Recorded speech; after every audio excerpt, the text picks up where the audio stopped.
Hey folks, Ace TCG here, and in today's video we have a brand new deck profile. So we're going to be covering Trafalgar Law. So this leader came out in OP01, but recently it won a regional, and I've been dabbling with it a little bit before then too. And it's just really fun. It's really consistent, and to be fair, it's like one of the first combo decks in the game. So of course I was gonna go towards it. Like combo decks are just where it's at for me. I really like having to use my brain and then losing games because I don't use my brain well.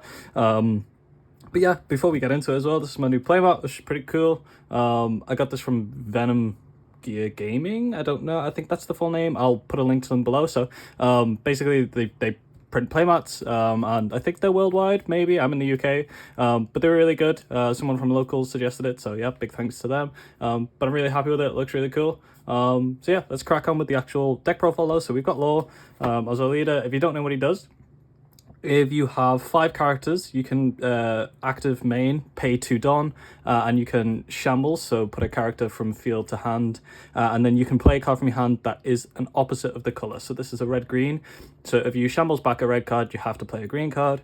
Yeah, really nice combo deck. Biggest downside with Law, 4 life. Bit stinky.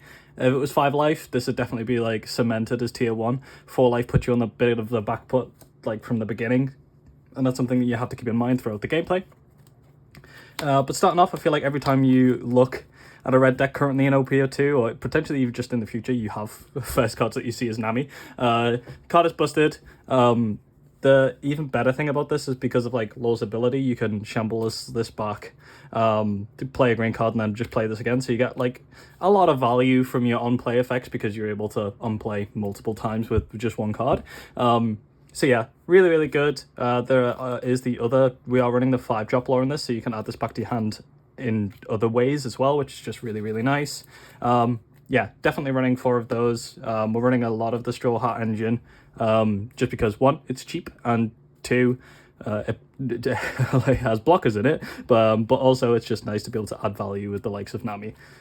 Speaking of adding value, we have the green equivalent, which is Jewelry Bonnie.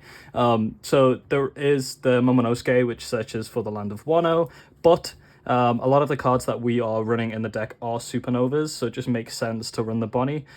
This card is absolutely nuts, by the way. You can add like your most important cards to your hand with a 1-drop, which is, yeah, just absolutely silly. Because you got less life, you're going to draw effectively 1 less card a game. So Bonnie just makes you secure your win conditions, really. You really need to be hitting a good tempo in this deck. Again, it's a combo deck, so you want to make sure that you're seeing your pieces. Bonnie allows you to see that. The person who won the regional with Law mentioned that you should only play Bonnie if, 1, you can bounce it back, or if you can make sure that it's secure with like blockers and stuff like that. I definitely agree. That's something I've been doing, and it helps because it means that you get multiple procs with the Bonnie, which is really nice. Another thing that is important is this is actually a green proc, so keeping colors on your field in mind when you're using Law's ability is important, because if you bounce the Bonnie, you can only play a red card, but sometimes that's to your advantage. So it's nice that it's a 1-drop, which you can bounce back, which then allows you to play a red. Speaking of red, similar with the Nami here, 4 Otama. We're running Jet Pistol in this, we're running Vista in this. Otama Jet Pistol is still an absolutely disgusting combo. 2 Otama Jet Pistol to get rid of big whitebeards. Yeah, just nutty. Really good card, and it's a 2k counter, which of course is always helpful. Next, running 3 Makino instead of the 4. 3 is perfectly fine. The only card I really see myself oftentimes buffing is the Nami. We do run Chopper in this, which you'll see now, but giving 3k to Chopper just makes him 4. But giving 3k to Nami makes it a 5k, which in most matchups means that you can actually, get through, get some damage, get some power. But it's a 2k counter, and it's red, which is important because we're running Deaden. Yeah, mentioned Chopper. A lot of lists aren't running this in other decks, but this is just critical in Law. It's a 1-drop, so you can play it on tempo. Basically, you want to get to like turn 3 and be able to do a lot of your shambling. Like you want to have 5 characters by turn 3, effectively, hopefully, usually, fingers crossed. so that then you can snap out one of the bigger 5 drops or 6 drops that you run, and Chopper helps you get there. Plus, it being a 1-drop blocker actually really helps in this. Like I said before, it can protect some of your very important valuable cards like Bonnie, but also you have full life, so it also protects you from losing the game, which is always nice. And just following that up with the other 1-drop here, we have Big Ol' Beige. Now, yes, so I go back and forth on whether I want to run 4 of this card. It's fantastic, but the most important thing, the thing that I'm doing most of the time, is swapping from red to a green, and I don't find myself oftentimes like being in a situation where I want to go from green to red, and that's the only thing really. 4 would be nice at times. It's just like with the Chopper, I can easily grab the Chopper from the Nami and not feel bad about it because then I've got a target. However, with the Bonnie, a lot of the times I would rather choose the 5-drop Law over the Beige when it's coming up in my hand, so I feel like these just go to the bottom of the deck sometimes. So it is nice to draw into them, that's why I'm running the 3. Also, it's nice to just drop early and protect your things. So yeah, sometimes late game you do wish you had the 4, so it could be worth switching, but I'm happy with 3 for now. Sticking to red staples in the game, we have Curly Deadan. We have how many targets for reds? We've got Chopper, Makino, Otama, and Nami, are all things that you can search with Curly Deadan. Yeah, absolutely insane. Play this turn 1 or turn 2, search, and if you hit Nami, you're in jackpot like value town basically. You start thanking the old One Piece gods, and you say, "Thank you so much, Mr. Bandai, for saving my life." Next up, we're running 4 Brook. I don't oftentimes find myself playing this. Like, there's some games where I just want to be like super aggro and I will slam it down and it'll just give me such good value, so I can play a body and like make Nami hit or make Law stronger, but also it's a 2k counter, so I'm trying to get into the mindset of like, oh, if I play this I'm losing a 2k counter. So there's a trade-off. Good to play when you need the body down, because remember, you need to be hitting 5 on board, but also keep in mind that it is a 2k counter, but it's also searchable with Nami, and that's why we're running 4 of it. We want as many procs or targets for Nami as possible, and here is one of the more common ones. We're running 2 of the Rush Zoro, so some people are running like the Traldic Zoro and stuff, which is good in the meta against Whitebeard, and just good because it's kind of a beat stick and has a 6k base on the defense, on the backlash. But the Rush Zoro is just, yeah, very good in this deck. I like 2. I tried 3, and there were times where I got it just a perfect amount, and it actually helped me a lot more to have multiple copies. But then I had times where I had 3 Rush Zoros in my hand, and then I died because they have 0 counter potential. So I like 2. If you can draw it from Nami and you're in a good position, I oftentimes do, because then you're just getting more attacks. So yeah, it's good. 3 for 5 is always good, and then being able to swing on the turn that you play it is even better because you can bounce it back with Lore Effect.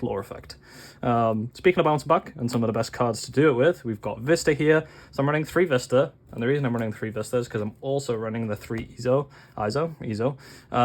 So the regional list was just running the Vista, and he did mention that the Izo and some of his other stuff, and other people have like run it here and there. I just really like it. I like this split. I like to play the deck a lot more control-y than like Smackdown, like Rush. I think you playing faster tempo and getting a stronger board and being more controlling with the Vista and the Izo is just nice. And also the Izo is a 2k counter, so if you don't like the Izo, because there are downsides to it, like you can't search for either of these cards, which does sting a little bit, especially when it's like such a search heavy deck, but when you draw into them and it's in your hand, it feels really nice. Being able to early game Izo and rest one of your opponent's things and then destroy it gives you such a tempo advantage when you're already flooding the board that it just feels really nice. Same with the Vista. If you don't like the Izo, you can run the Roronoa Zoro from the film one. This is good because it's the Supernova and a Straw Hat, so you can search with it with both Nami and Bonnie, making so that basically you're securing your hits, which is, again, very, very important in this list. Again, I tried this. It wasn't for me, and that's fine. I was running 2 Zoro and the 4th Vista. I found Vista would get in my hand too much and be cloggy sometimes, and this just kind of was just a 1k counter in my hand always. I didn't really often find my time dropping a 4 drop with 6k power, because I want to do other plays. And yeah, I like the Izo, but run whatever you potentially go for, really. I just am a quite a controlling player, and like to be able to shut down my opponent's board before I'm going for the kill. Next up, we have the best card in the deck. This is the SR Trafalgar Law. Hard 4 of. If you don't have these and you're running the deck, you need to get 4. This is kind of what ties like it all together. This is, yeah, it's so good. 5-drop, particular power. It has blocker, which does come up, which is very important, and the unplayability of you may return 1 character to your hand and play 1 character card with a cost of 3 or less. So as I mentioned earlier, you can bounce the cards on field back to your hand, and then you can just play like a 3-drop. So everything here is a 3-drop or less. So you can play. So one of the combos is you could like you could have Vista, bounce Vista, play Vista. You have Ezo, bounce Ezo, play Ezo. Super controlly. If you want to go for more value things, you can bounce Dadan, play Dadan, stuff like that. One of the more common plays that you'll see right now from the type of players is they'll use Bonnie's effect, get the stuff, go Trafalgar Law, bounce Bonnie, so that Bonnie is now in your hand safe, so you can play it again in the future, and then play a 3-cost or lower from your hand. You can also play the Rush Zoro, like I mentioned. When you're trying to be a lot more offensive, you can swing with Zoro, bounce things, play Law, Law, bounce, play Zoro. So you get like 2 attacks with the thing, which is really nice, and you get extra value with a blocker on your board. Yeah, super good, super nice value. Yeah, must 4 of, definitely. Now this is one that a lot of people have been running out 4 of. It's the starter deck Trafalgar Law. I just found myself a lot of the times not having a target for this.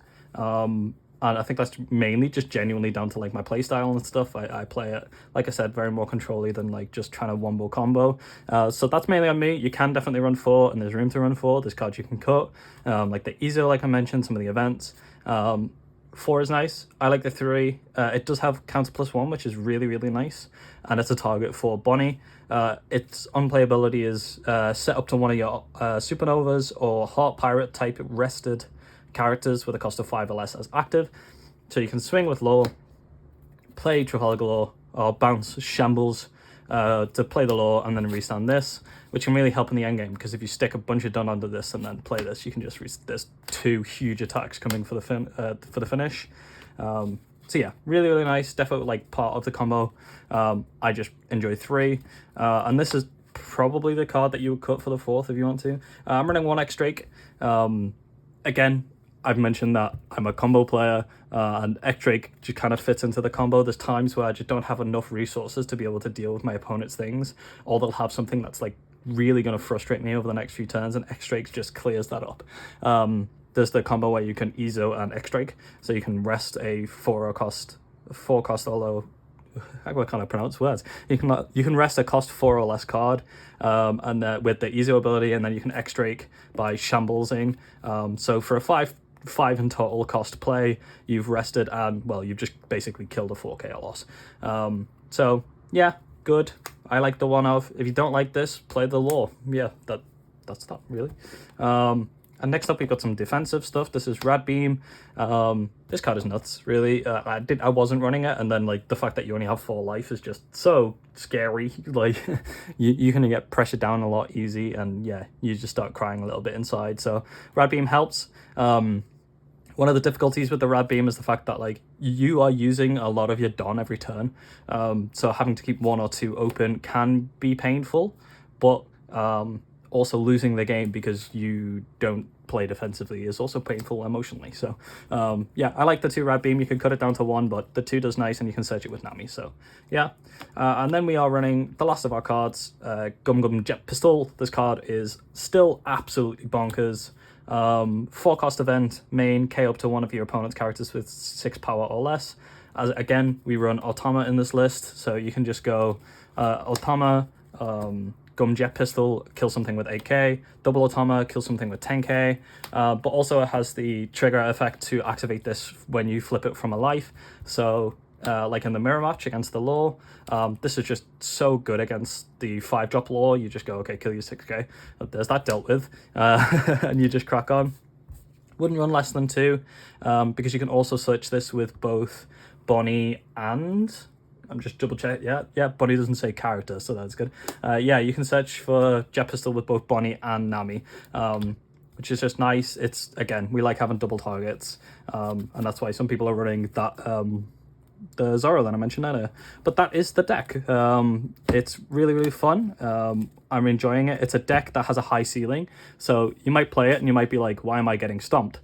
Because you need practice is the truth with this deck. A lot of decks you can come in and just like, it can play with itself and it can be really natural. This is one of those where if you mess up a single combo turn, you can just lose the game. Micro decisions in this deck are super important. So if you are playing to it, give it time is what I would say. When I first picked it up, I was like, ugh. And now I'm like, oh my god, I love this. I can do so much. It's not just stick a Don under a card and swing. It's, I'm going to play 5 cards and hope that you don't have board sweep. But yeah, I hope you enjoyed the video and I hope you have a great day. Thanks.